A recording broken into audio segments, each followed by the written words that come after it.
I was out of state when my wife called saying, "Oh my God, come quick, she's hurt." I was 3 hours away on a work trip when the call came in, and I swear I've never felt time freeze like that. My heart dropped. I could barely speak. Just managed to stammer. "What happened? Who?" My wife was sobbing and barely audible, but I caught the words stairs, blood, and ambulance, and then she hung up. I didn't even ask who was hurt. I just ran. I left my hotel room without checking out, sped through traffic, and prayed louder than I've ever prayed in my life. Every possible nightmare played in my head. Our daughter falling, my wife getting attacked, even our dog getting run over. I called back. No answer.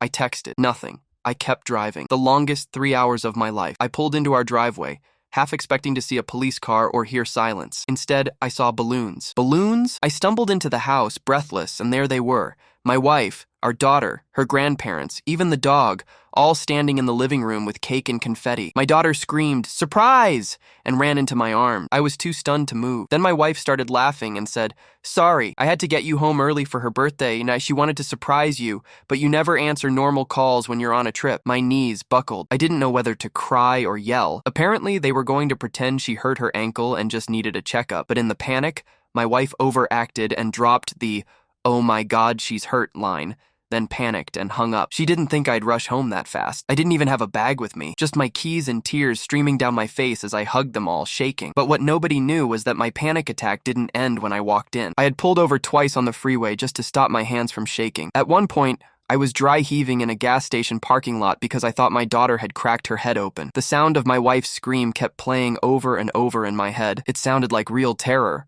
real grief. It's not the kind of thing you forget, no matter the outcome. I held it together through cake and candles. I even forced a smile when my daughter asked me to wear a party hat. But later that night, after everyone went to bed, I sat in the garage with the engine off and the door open and just cried. I wasn't mad. I got it. She meant well. But something inside me had shifted. There's a kind of panic that rewires your body, and I felt like I hadn't come back from that moment yet. The next morning, I tried to bring it up gently. I said, "Babe, I know it was a joke, but when you screamed like that, I thought I'd lost everything." She got quiet. Then she said, "I didn't realize how real it sounded." I nodded. It sounded like my worst nightmare had just come true. We promised not to prank each other like that again. But the truth is, I still get a spike of fear every time her number pops up on my screen unexpectedly, and I think part of me always will. Because even though she was fine, that drive home made me face a version of my life where she wasn't, and I don't think I'll ever fully forget what that version felt like. And weirdly, ever since then, I've been more present. I cancel fewer meetings. I check in more. I hug a little longer. It's like that moment reminded me how fragile everything is, how quickly life can flip from normal to a disaster. She thought it was just a silly surprise, but for 3 hours I lived inside a horror story. And even now, I still sleep with my phone on loud, just in case. Because if I ever get another call like that, I want to be ready, but I pray I never do.